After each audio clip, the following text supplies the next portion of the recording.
మరి ముఖ్యమంత్రి రేవంత్ రెడ్డి ఎవరైతే ఉన్నారో తన భుజస్కంధాల మీద వేసుకొని ప్రతి విషయంలోనూ ప్రతి ఎన్నికల్లోనూ ప్రజల ముందుకు వెళుతూ ప్రభుత్వం ఏం చేసింది, ఏం చెయ్యబోతుంది, రాష్ట్ర ప్రభుత్వం కాంగ్రెస్ పార్టీ మీకు ఏ విధంగా అండగా ఉండబోతుందని తెలియజెప్పడానికి తన భుజస్కంధాల మీద వేసుకుంటున్నారు. అదేవిధంగా మంత్రులు కూడా మేము సైతం అంటూ మరి చెయ్యి కలిపి కాంగ్రెస్ పార్టీ ముందుకైతే వెళుతుంది.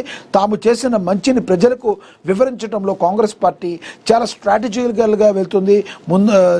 మిగతా బీఆర్ఎస్ బీజేపీతో పోల్చుకుంటే చాలా మంచి విజయాలను అయితే సాధిస్తుంది.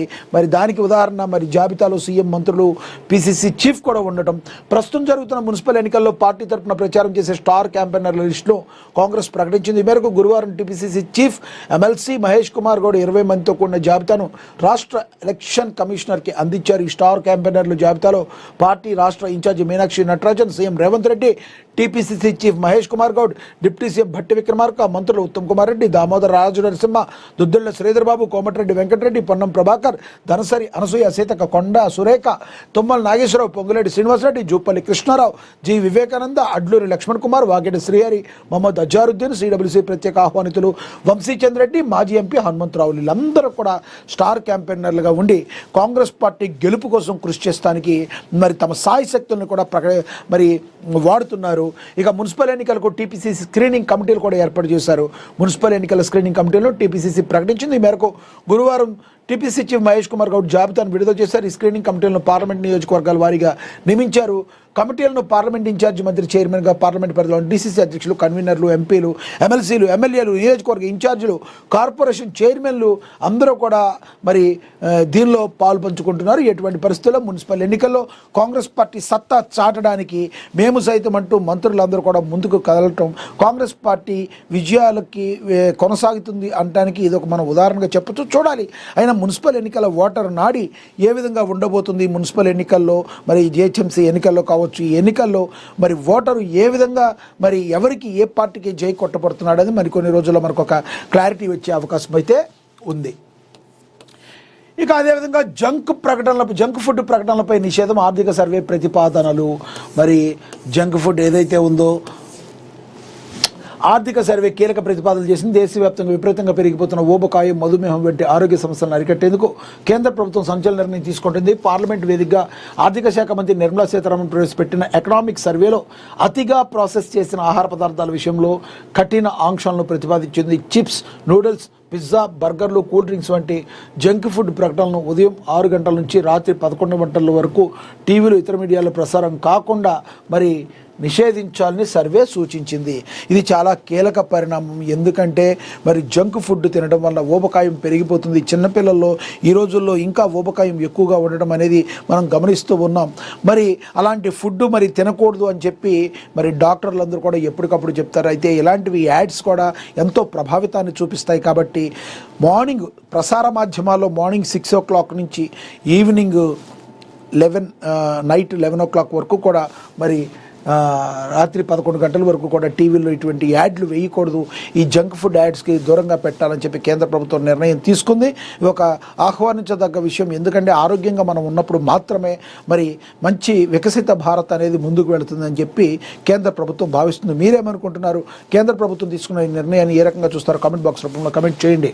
ఇక తదుపరి ప్రధాని ఎవరంటే మూడ్ ఆఫ్ ది నేషన్ సర్వేలో సంచలనం. ఇప్పటికప్పుడు ఎన్నికలు జరిగితే ప్రధాని పదవికి ఎవరు తొలి ఎంపిక ఉంటారనే ప్రశ్నకు కూడా 55% మంది నరేంద్ర మోడీ అనే సమాధానం ఇచ్చారు. ఆ తర్వాత 27% మంది రాహుల్ గాంధీని ఎంపిక చేశారు. అయితే ఆగస్టు 2020 నిర్వహించిన మునుపటి సర్వేతో పోస్తే మోదీకి ఇప్పుడు మద్దతు మరింత పెరిగినట్లుగా ఈ ఫలితాలు సూచిస్తున్నాయి. నరేంద్ర మోడీ ప్రధానిగా పనితీరు పట్ల 57% మంది చాలా సంతృప్తిగా ఉన్నారని తెలిపారు. 16% మంది సగటు పనితీరు అని, 24% మంది అసంతృప్తిగా ఉన్నామని అభిప్రాయపడ్డారు. ఇక ఎన్డీఏ ప్రభుత్వ తీరుపై 52% మంది సంతృప్తి వ్యక్తం చేయగా 24% మంది అసంతృప్తి వ్యక్తం చేశారు. మరోవైపు ఈ రోజే ఎన్నికలు జరిగితే ఫలితాలు ఎలా ఉంటాయంటే ఎన్డీఏ 352 సీట్లు, ఇండియా కూటమికి 182 సీట్లు, ఇతరులకు 9 వస్తాయని, ఓట్ల శాతం పరంగా చూస్తే ఎన్డీఏ 47%, ఇండియా కూటమికి 39%, ఇతరులకు 14% ఓట్లు సాధించవచ్చునని ఒక అంచనా వేశారు. ఒక రకంగా చెప్పాలంటే ఎన్డీఏ పార్టీకి, ఎన్డీఏ కూటమికి, భారతీయ జనతా పార్టీకి మరి ఇది ఒక ఆహ్వానించదగ్గ విషయం. ఈ యొక్క సర్వే ఏంటనేది మూడ్ ఆఫ్ ది నేషన్ సర్వేలో సంచలనం సృష్టించారు నరేంద్ర మోడీ అని కూడా మనకి దీనిలో ప్రచురించడం జరిగింది.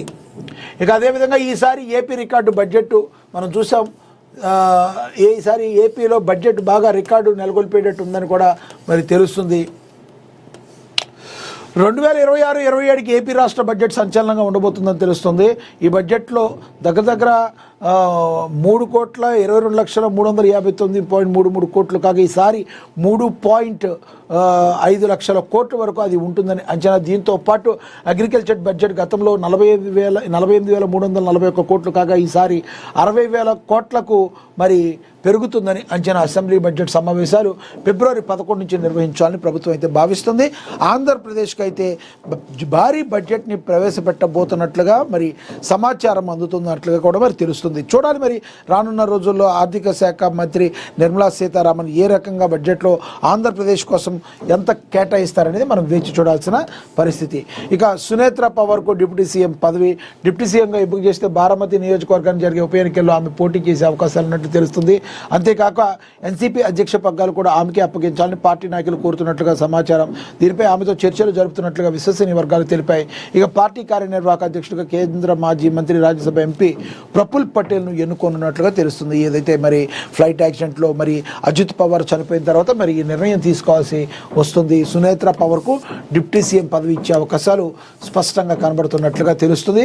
విమాన ప్రమాదంలో మహారాష్ట్ర డిప్యూటీ సీఎం అజిత్ పవార్ దుర్మరణం చెందిన నేపథ్యంలో ప్రస్తుతం ఖాళీ అయిన ఆయన పదవిని ఎవరు స్వీకరిస్తారనే చర్చ జరుగుతుంది. అజిత్ సతీమణి సునేత్ర పవార్ను డిప్యూటీ సీఎంగా ఎంపిక చేసే అవకాశాలు స్పష్టంగా కనబడుతున్నాయని కూడా ప్రచురించడం జరిగింది. ఇక నల్గొండ బీజేపీలో వర్గపోరు, పిల్లి రామరాజు యాదవ్ వర్సెస్ నాగం వర్షిత్ రెడ్డి. ఒకే వేదికపై కౌగిలింతలు లోన్ మాత్రం సెగలు, తమ్ముళ్ళ నామినేషన్లతో పతాకస్థాయికి చేరిన విభేదాలు. ఒకప్పుడు బీజేపీ పార్టీలో కొంత డిసిప్లిన్ ఉండేది, కానీ మీరు గడిచిన 2 ఏళ్లలో మీరు చూస్తుంటే 2.5 సంవత్సరాలు దీని నుంచి బీజేపీలో ఒక అనిశ్చితి, ఒక గందరగోళం తెరపైకి ఎప్పుడు రావటం మనం గమనిస్తూ ఉన్నాం. అది చిన్న నాయకులు కార్యకర్తల దగ్గర నుంచి పెద్ద నాయకుల వరకు ఇది ఉండడం గమనార్హం. నిజంగా చెప్పాలంటే మరి బీజేపీ పార్టీకి ఇది ఒక కొరకరాని కొయ్యేలాగా ఉండే విషయం. బీజేపీ అభివృద్ధి చెందాలన్నా, ముందుకు వెళ్ళాలన్నా, ఏమన్నా అందరూ కలిసి పనిచేస్తే తప్పితే రాజకీయంలో ఈ రకంగా ముందుకు వెళితే మాత్రం వాళ్ళకి ఎప్పటికప్పుడు కూడా పరాజయం పాలవుతూ ఉంటారు. మరి నీలగిరి గడ్డపై కాషాయ జెండా పాతాలని భావిస్తున్న బీజేపీకి సొంత పార్టీ నేతల మధ్య పోరు తలనొప్పిగా మారింది. నల్గొండ మున్సిపల్ కార్పొరేషన్ మొదటిసారిగా జనరల్ మహిళకు కేటాయించడం, బీజేపీ పార్టీలు ఇంత ముందుకు మేయర్ అభ్యర్థిని ప్రకటించకపోవడం ఒక ఎత్తు అయితే, ఇద్దరు ముఖ్య నేతల మధ్య ఆధిపత్య పోరు ఇప్పుడు పార్టీలో హాట్ టాపిక్గా మారింది. మరి చూడాలి రానున్న రోజుల్లో బీజేపీ ఎంతవరకు దీన్ని సర్ది చేసుకుని మరి కలిసికట్టుగా అందరూ ముందుకు వెళ్తారో మరి తెలుస్తుంది. ఇక కొలంబియాలో ఘోర విమాన ప్రమాదం, ప్రముఖ నేత సహా 15 మంది మృతుల్లో ప్రముఖ మానవ హక్కుల నేత డియోజెనస్ క్వింటెరో. టేకాఫ్ అయిన కొద్ది నిమిషాలకి ఎయిర్ కంట్రోల్తో సంబంధాలు కట్టు ప్రమాదంలో ఎవరూ బతకలేదని అధికారికంగా ప్రకటన అయితే వచ్చింది. విమాన ప్రమాదాలు చాలా దారుణంగా జరుగుతున్నాయి, ఘోరాలు అయితే జరుగుతున్నాయి. సామాన్యుడు విమానం ఎక్కాలన్నా కూడా భయపడే పరిస్థితి, పెద్ద విఐపీలు వెళ్ళే విమానాలకే మరి దిక్కులేని పరిస్థితి అయితే మనమైతే చూస్తున్నాం. ఇక అదేవిధంగా కొలంబియా ప్రమాదంలో ప్రముఖ నేత సహా 15 మంది మృతి చెందారు. ఈ ఘోర ప్రమాదం చోటు చేసుకుని దేశవ్యాప్త ఈశాన్య ప్రాంతంలో నార్టే డి సెంటరాడ్ ఫ్రాన్సిస్ ప్రభుత్వ రంగ విమానయాన సంస్థ సటేనాకు చెందిన ఒక చిన్న విమానం బుధవారం కొప్పుకొరింది. ఈ దుర్ఘటనలో విమానంలో ప్రయాణిస్తున్న 2 సిబ్బంది